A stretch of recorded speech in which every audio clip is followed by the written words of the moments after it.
Welcome back. We continue on in our reading of World of Warcraft Chronicle, Volume 1. And we're on to Chapter 3, Ancient Kalimdor. Oh, hold on. We got a better picture. There we go. Yeah, that is just amazingly beautiful.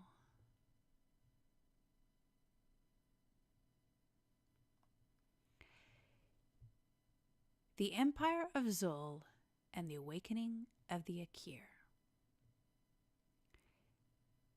16,000 years before the Dark Portal.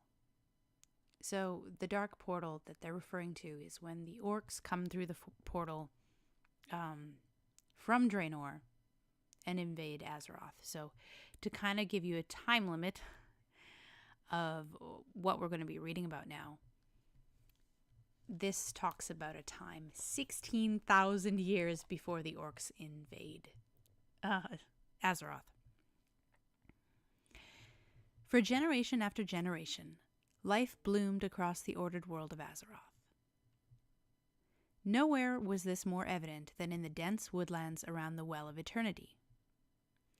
The fount of Azeroth's arcane lifeblood accelerated the cycles of growth and rebirth. Before long, sentient beings evolved from the land's primitive life forms. Among the first and most prolific were the Trolls, a race of savage hunter-gatherers who flourished in Azeroth's jungles and forests. Though the Trolls were only of average intelligence, they possessed incredible agility and strength. Their unique physiology also allowed them to recover from physical injuries at an astonishing rate, and they could even regenerate lost limbs over time. The early Trolls developed a wide array of superstitious customs. Some practiced cannibalism and devoted themselves to warfare. A rare few sought knowledge through mystic practices and meditation. Still others honed their ties to a dark and powerful form of magic known as voodoo. Yet no matter their individual customs, what all Trolls shared was a common religion that revolved around Kalimdor's elusive wild gods. The Trolls called these powerful beings Loa, and they worshipped them as deities. Due to their reverence for the wild gods, the Trolls gathered near a series of peaks and plateaus in southern Kalimdor. This was home to many of their honored Loa. The Trolls gave the holy mountain range the name Zandalari, and soon they built small encampments upon its slopes. The most powerful group of Trolls was called the Zandalari tribe. Its members claimed nearly all of Zandalari's tallest plateaus, believing them to be sacred ground. Atop the highest peaks, they constructed a small cluster of crude shrines. In time, these grew into a bustling temple city known as Zuldazar. I have a picture. There we go. The Zandalari troll capital, Zuldazar.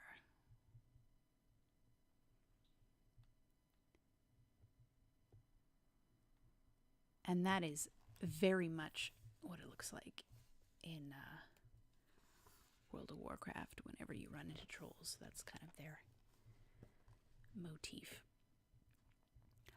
Over the next several centuries, other tribes arose to challenge the Zandalari for territory and power.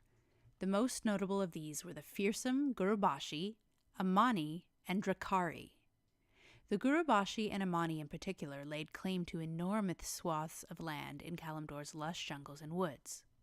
On occasion, tribes clashed, often over hunting grounds. Yet major conflicts were few and rarely lengthy. Trolls were such skilled and fierce fighters that any real conflict would cost both sides dearly. Untouched land was plentiful in all directions, and the various tribes quickly learned it was wiser to resettle than risk war. Only one place was forbidden by the tribe's witch doctors and priests, a small mound of blackened stone at the base of the Zandalari Mountains. The Loa warned the tribe's mystics. of severe consequences should they disturb the black stones. For many years, none of the trolls dared disobey, but curiosity eventually won out. A group of rebellious trolls plumbed the forbidden mound. They discovered that the black stones were not mere rocks. They were the jagged hide of a monstrous creature.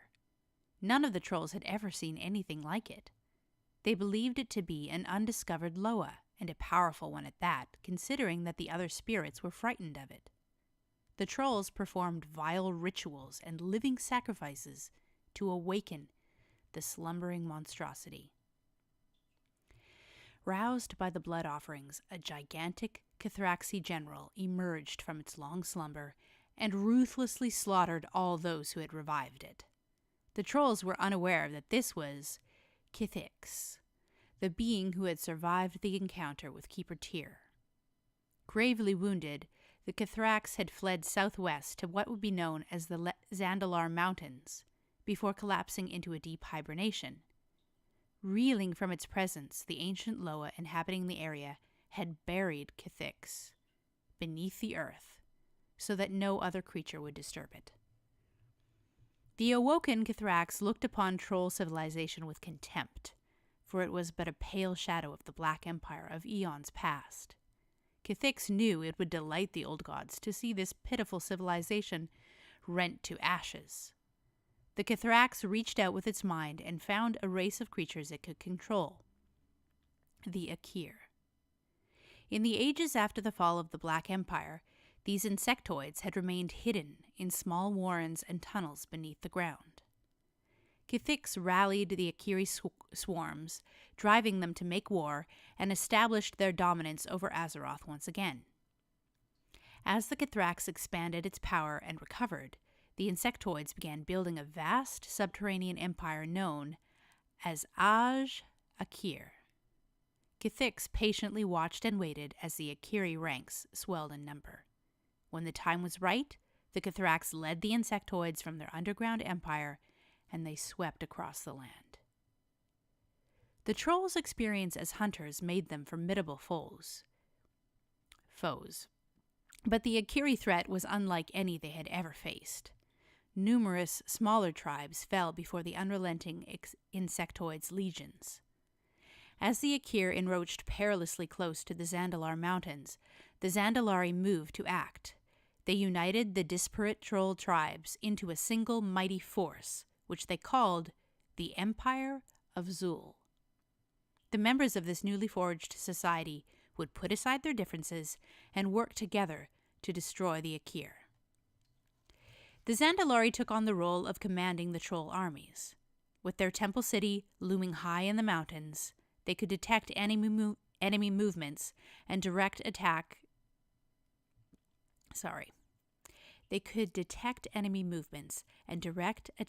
at weak points. Under the Zandalari's guidance, the other trolls used ambush tactics in the surrounding jungles to whittle down the enemy's numbers. Elsewhere, revered priests summoned the Loa to assail their enemies. These ferocious wild gods joined the troll warriors in battle, ripping through the Akiri ranks and even wounding Kithix. The Akir were forced to retreat before they could mount a proper siege on the sacred mountains. Kithix, gravely wounded by the Loa, fled to the northeast with a contingent of its closest Akiri followers. There it planned to regain its strength, while the insectoids continued their war against the trolls. Though they had driven the Akir away, the Zandalari knew that their enemies still posed a grave threat. The insectoids, if left unchecked, would attack outlying troll territories. At the Zandalari's behest, the other tribes moved out to hunt down the Akir. The trolls quickly learned it was not enough to simply kill the insectoids. If any Akir escaped underground, they would establish a new colony and rise up again later. To permanently end the threat, no corner of the continent could be left unguarded. Thus, the Zandalari convinced the most power-hungry troll factions to establish new strongholds across Azeroth. Chief among these groups were the Amani, Gurubashi, and Drakari. After defeating the Akir, they could claim the fertile new lands for themselves without any competition. The ambitious tribes readily agreed. The Drakari pushed into the frigid north against a colony of Akir, but the trolls faced a weapon they had never expected: corrupted Tolvir. A small group of the Titanforged who dwelled outside Ulduar had been captured and enthralled by the Akir. These ferocious stone Tolvir, known as Obsidian Destroyers, almost overpowered the Drakari. But years of battle had shaped the tribe into cunning fighters, and they devised brilliant ways to topple and shatter their foes. The Gurubashi also encountered corrupted Titanforged. These trolls had ventured southwest, where the Akir had overrun An-Kiraj, the prison complex housing the old god Cthulhu. Upon infiltrating the stronghold, the insectoids had enslaved the Anubisath giants who guarded the prison. Early engagements between the Gurubashi and the Akir proved disastrous for the trolls. The insectoids and their mighty Anubisaths slaughtered several large Gurubashi encampments. Thereafter, the Zandalari instructed Gurubashi priests to separate their tribe into smaller, more mobile raiding groups instead of large armies. This new tactic allowed them to constantly harass the Akir, bleeding the insectoid armies dry over a period of many years. Though they were never able to completely wipe out the Akir, the Gurubashi eventually won uncontested control of the surrounding territory. Meanwhile, the Amani had set out to destroy Kithix. They tracked the Kithrax's trail far to the northeast woodlands, cutting through an unending mass of Akiri guardians. In a final savage battle, the entire tribe flung itself in a suicidal attack against Kithix and its remaining insectoid minions. Only a tiny fraction of the troll army survived. Even so, the Kithrax succumbed to its tireless hunters. Though the cost was high, the fearsome reputation of the Amani became legend among the other tribes. Atop the site where they had killed Kithix, the trolls established a new settlement. It would one day grow into a sprawling temple city known as Zulaman. With the Kithrax gone, the Akir no longer fought with as much ferocity or purpose. The war between the trolls and the Akir shifted dramatically. Extermination of the Akir became the trolls' new imperative. After many centuries of brutal fighting, the trolls shattered the Akir Empire, containing the insectoids in the far northern and far southern reaches of the continent. Central Kalimdor was permanently scoured of their presence. The surviving Akir fortified their underground colonies against further troll aggression. They showed no more interest in fighting. In time, the trolls proclaimed themselves victorious. Without war to bind them together, the troll factions grew ever more distant and insular. The far-flung strongholds of the different tribes blossomed into vibrant homes, temple cities, and eventually empires in their own right. The Zandalari withdrew to their mountain plateaus to pursue spiritual knowledge, but they would always maintain an immense influence over the disparate troll societies. A little note here about the Nerubians, Kiraji, and Mantid. 3 distinct cultures would arise from the Akir Empire. The insectoids in the north gathered near the underground prison of Yogg-Saron. Due to their proximity to the old god, these Akir would gradually evolve into a race called the Nerubians. Their kingdom would become known as Azjol-Nerub. The Akir in the southwest made their home in An-Kiraj, the conquered prison complex of Cthulhu. The captive old god's foul presence would slowly warp the Akir's forms over time, molding them into a race known as the Kiraji. The Akir in the southeast congregated where Yasharaj's essence still polluted the land. These insectoids would eventually transform into a race called the Mantid. Even before the Akir Empire fell, they would establish the great colony of Mantives near the Vale of Eternal Blossoms. So these names are all very familiar to people who played World of Warcraft because we have had heroic dungeons and raids in all of these areas and fought all of these enemies. The Nerubians were specifically used quite a lot in Wrath of the Lich King. The Mantids were in the Pandarian expansion, and what was the other one? The Kiraji, I believe Burning Crusade, but possibly even vanilla World of Warcraft. The Mantid Cycle. In the later stages of the war with the Trolls, one enclave of Akir gathered at the southern edge of Kalimdor. Below the roots of the great Kipari trees, they established a new empire. These insectoids, known thereafter as the Mantid, saw no purpose in continuing a battle they knew they were not strong enough to win. Such restraint was unusual among the insectoids, but then so was the Mantid's reasoning.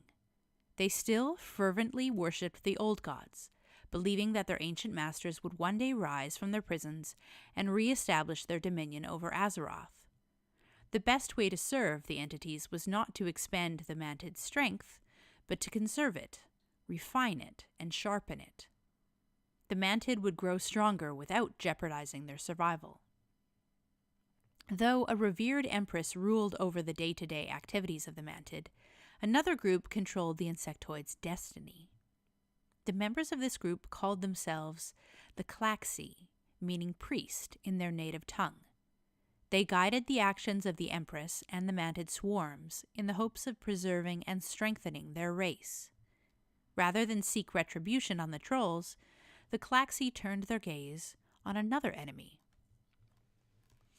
Nearby dwelled the Mogu, mighty Titan-forged who had guarded the Vale of Eternal Blossoms for untold ages. The Mantid found themselves drawn to the mystical valley.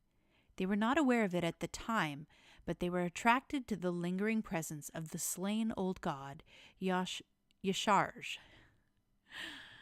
I always say Yasharaj, but I know it's wrong. Whose festering heart had been locked away beneath the veil by High Keeper Ra. To seek out the dark essence beneath the veil, the Mantid launched a surprise attack against the Mogu. The Titan-forged narrowly withstood the swarm and drove them back to the Kipari forests. The Klaxi did not consider their defeat a failure. Their surviving Mantid warriors had matured, grown more powerful and cunning. The Klaxi patiently waited 100 years before assaulting the Mogu again. They dispatched a new generation of young Mantid to besiege the Titan-forged. Once again, the survivors returned stronger. Thus began the Mantid Cycle. Every century, a new Mantid clutch made war upon the Mogu. The ferocious battles removed the weak from the swarm, and only the strongest returned to the Kipari trees. Within only a few cycles, Mantid civilization had become tightly honed and rigid, utterly focused on eradicating weakness and empowering the mightiest of their kind. The Mogu marked the change with concern. They launched a campaign into Mantives itself to ensure that the cycle would not come again. The attack came at an inauspicious time for the Mantid. It was decades before the next clutch of warriors would hatch. The Mantid were few, and the Mogu were many. Initially, the Titan-forged devastated the insectoids' ranks, even the strongest survivors of past swarms. Only one Mantid, Corvin, emerged to turn the tide of battle. Armed with blades forged of Kipari amber, the warrior eviscerated the Mogu ranks, thwarting their attack and sending them into retreat. So great was Corvin's skill that many Mantid came to believe that he was capable of cheating death itself. The high elders of the Klaxi proclaimed Corvin a paragon and promised his deeds would become legend among their kind. But the honored warrior was still not satisfied. He knew it was only chance that he arose in his race's greatest hour of need. He did not want to leave the Mantid's defense to chance alone. The Klaxi agreed and tasked him with finding a solution. After years of experimenting with Kipari sap, Corvin discovered that a living creature could be preserved within an amber cocoon, potentially for thousands of years. If the Klaxi placed their greatest warriors in these cocoons, they could be awakened whenever they were needed to avert disaster. Corvin became the first to undergo this preservation. In honor of his deeds, the Klaxi named him Corvin the Prime, the first of many paragons to come. As he lay undisturbed in his amber tomb, the great cycle he had almost single-handedly saved continued on, remaining unbroken for countless generations. Now, that explains a lot to me because I just finished playing through the Mists of Pandaria expansion, and you do a lot with the Klaxi. You actually fight with them and free their paragons that are encased in amber, and then they fight with you. So that was interesting finding out the history behind that. Even though the Akir started out very much our enemies. So that's kind of cool. More next time.